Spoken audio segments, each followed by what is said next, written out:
বন্ধুরা, তোমরা কেমন আছো? আশা করি তোমরা ভালোই আছো। আজ তোমাদের আমি মূলোর ঘন্ট রান্না করে দেখাবো। এর আগের দিন আমি মূলো ছেঁচকি রান্না করে দেখিয়েছি, আজ তোমাদের মূলো ঘন্ট রান্না করে দেখাবো। তার জন্য দেখো, মূলোর খোসা ছাড়িয়ে নিয়ে ভালো করে ধুয়ে আমি গ্রেটারে কুড়ে নিয়েছি। দেখো, এইভাবে কুড়ে নিয়েছি। এবার আমি মূলোটাকে একটু ভাপিয়ে নেবো। তার জন্য গরম জল বসিয়েছি আর একটু নুন দিয়ে দিয়েছি। দিয়ে এবারে মূলো কুড়ানোটা দিয়ে দিলাম। ভালো করে গরম জলে ফুটিয়ে নিয়ে আমি জলটা চিপে ফেলে দেবো। দেখো, কড়াই বসিয়ে দিয়েছি। এবার কড়াইতে তেল দিয়েছি, দিয়ে এবার তেজপাতা আর জিরে ফোড়ন দিয়েছি। এবার আমি দেখো কি সবজি দেবো, শুধু আলু ডুমো করে কেটে রেখেছি আর মটরশুঁটি, টমেটো। দেখো, ফোড়নটা ভাজা ভাজা হয়ে গেছে, এর মধ্যে আমি আলুগুলো দিয়ে দিলাম। আর প্রত্যেক রান্নাতে আমি অল্প পরিমাণে নুন দিই, যাতে আলুর মধ্যে নুনটা ঢোকে। অল্প পরিমাণে আলু দিয়ে ভালো করে ভাজা ভাজা হতে আমি এর মধ্যে দেখো মশলা কি কি দিয়ে নিয়েছি সেগুলো তোমাদের দেখিয়ে দিই। ধনে জিরে গুঁড়ো, লাল লঙ্কা গুঁড়ো, কাশ্মীর লঙ্কা গুঁড়ো, আদা বাটা আর একটা কাঁচা লঙ্কা। এই দেখো, আলুটা লাল ভাজা হয়ে গেছে, লালচে লালচে হয়ে গেছে। এর মধ্যে আমি টমেটোটা দিয়ে দিলাম।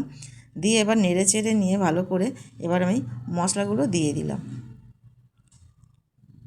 এবার মশলাটা দিয়ে এবার মটরশুঁটিটাও দিয়ে দিলাম। সামান্য পরিমাণে একটু জল দিয়ে ভালো করে মশলাটা আমি ভালো করে কষিয়ে নেবো।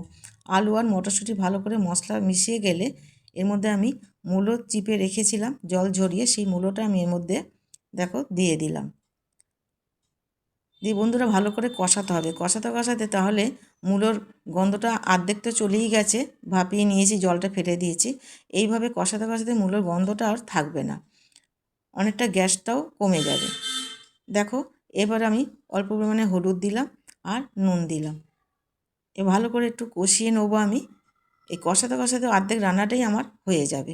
অল্প পরিমাণে পরে আবার জল দিয়ে আমি ঢাকা দেবো। কিন্তু আমাকে বন্ধুরা খুব কষাতে হবে, যত তুমি কষাবে তত খেতে টেস্ট লাগবে। এবার পরিমাণ মতো আমি চিনি দিয়ে দিলাম। দেখো, তোমরা যদি কেউ না বলো যে এটা মূলোর ঘন্ট, কেউ বুঝতে পারবে না এটা মূলোর ঘন্ট না বাঁধাকপি ঘন্ট। দেখো, কষানো হয়ে গেছে। এবার আমি পরিমাণ মতো অল্প জল দিয়ে ঢাকা দিয়ে দেবো। বন্ধুরা, আমার এই মূলোর ঘন্ট তোমাদের যদি রান্না ভালো লেগে থাকে, লাইক করো, কমেন্ট করো আর সাবস্ক্রাইব করার জন্য অনুরোধ রইল। দেখো, কতটা জল টেনে নিয়েছে। এবারে নাড়তে নাড়তে বেশ আঠালো ভাব হয়ে যাবে। এর মধ্যে আমি তখন গরম মশলা গুঁড়ো আর ঘি দিয়ে নামিয়ে নেব। দেখো কত সুন্দর হয়েছে, রঙটাও ভালো হয়েছে না দেখতে? বোঝাই যাচ্ছে না এটা মূলোর ঘন্ট। তোমরা এইভাবে তোমরা করে খেয়ে দেখো, কথা দিচ্ছি তোমাদের ভালো লাগবে। তৈরি হয়ে গেল আমার মূলোর ঘন্ট। তোমরা ভালো থেকো, সুস্থ থেকো, ধন্যবাদ।